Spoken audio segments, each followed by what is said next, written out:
Many hunters have many tales of beasts they've encountered in the wilds. Great beasts that stalk, with pelts quite rare, and others which may not even exist. But there are few as outlandish nor worth taking heed as the tale of the carnivorous tree stump.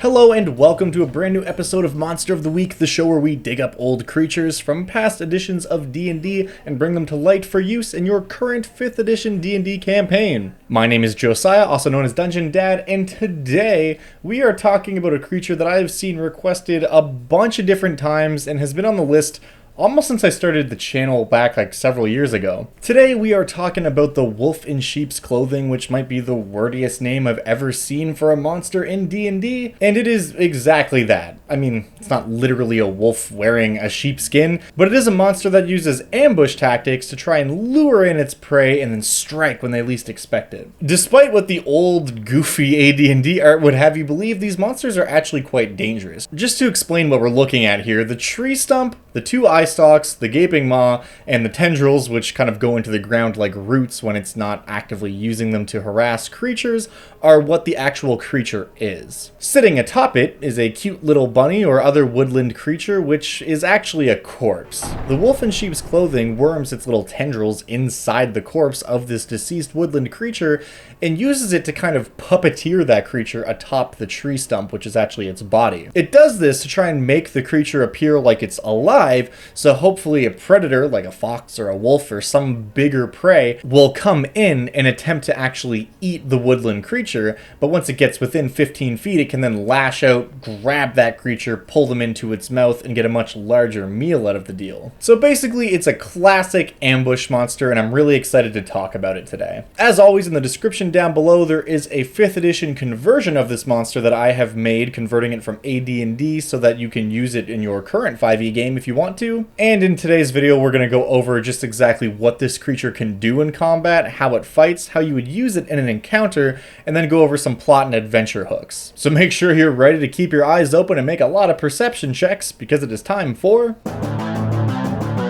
So this monster originally debuted in the adventure Expedition to the Barrier Peaks. This AD&D module is pretty famous because it was made by Gary Gygax and it was premiered pretty early on in the game's life cycle. The module is also pretty well known because it's so weird. It surrounds a plot where an alien spaceship crash lands in a forest and the players are meant to find activation keycards, and there's all kinds of weird sci-fi magic-y items. The wolf in sheep's clothing in that module is implied to maybe have been some denizen that was attached to the spaceship, and therefore is this weird alien entrapment predator that's not meant to really exist on the world as it is. And entrap its prey is exactly what it does. If we look at the actions this creature has access to, there's only 2 of them and they're pretty simple. It can make a tendril attack out to a range of 15 feet, and if it hits, the target is restrained with an escape DC of 18, which is pretty tough considering this is only a CR6 creature. As part of that same action, it can also pull the creature 10 feet closer towards it,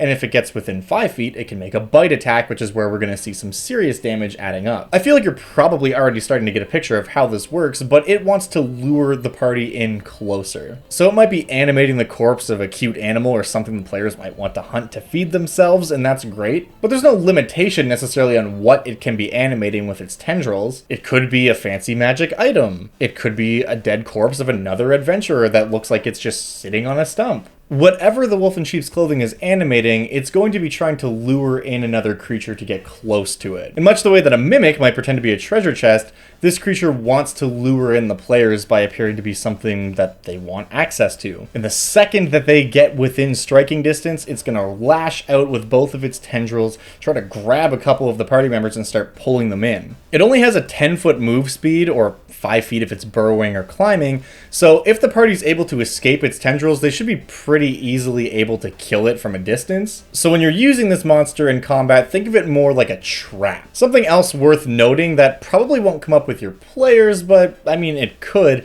is that it has a trait called seed sickness, and basically this alludes to the way that the wolf in sheep's clothing propagates itself. As a plant-based creature, they of course have seeds, and they infest those seeds into the corpses that they animate around them. them. The idea being that some type of predator will come along and eat the corpse that they're animating and then have this seed grow inside them until it bursts out of their chest, alien style, and then of course has a fresh kill right in front of it to give it its first meal. That's super gross, and there's a lot of different ways you can use that, not necessarily in combat, but for storytelling purposes. And truth be told, in combat, this creature's MO is pretty simple, so I think we're going to move along and talk about some.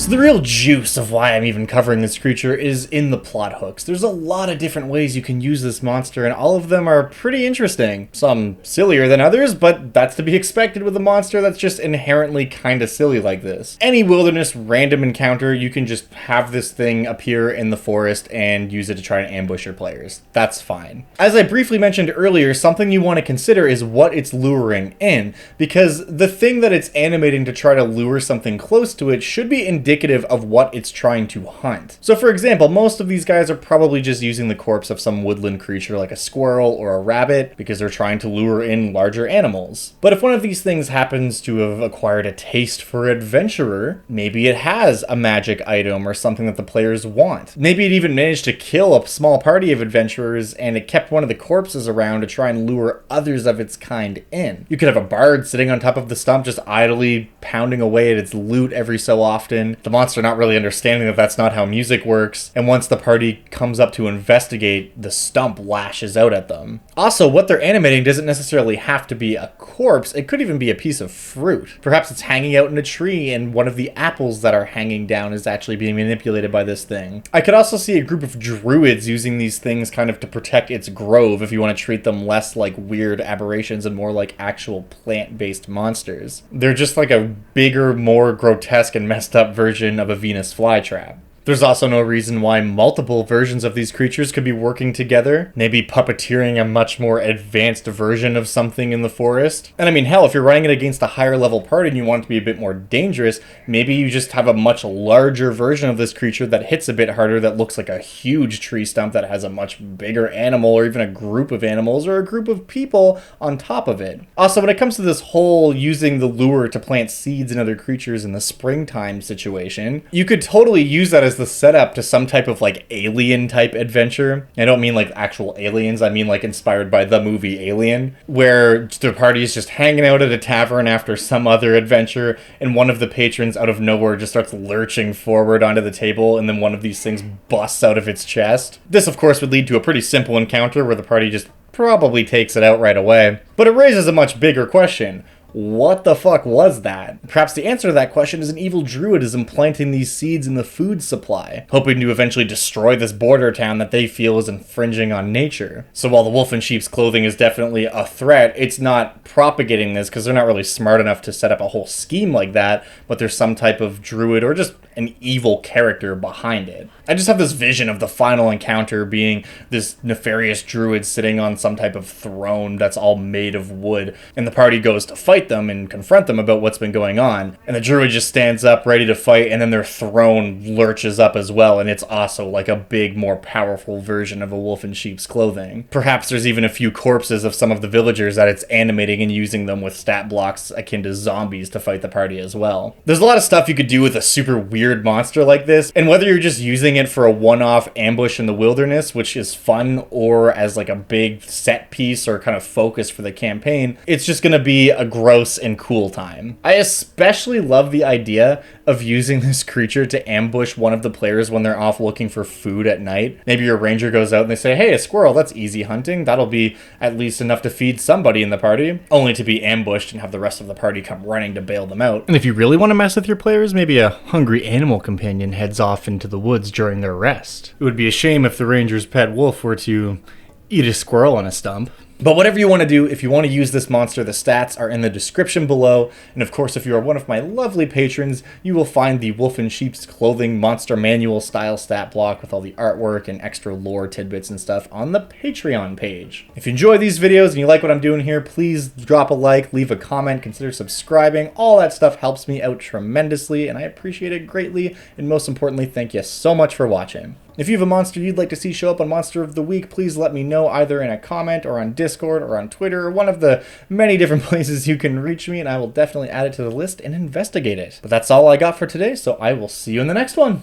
Until then, still waiting for the day that a sheep decides to get its revenge by being a sheep in wolf's clothing.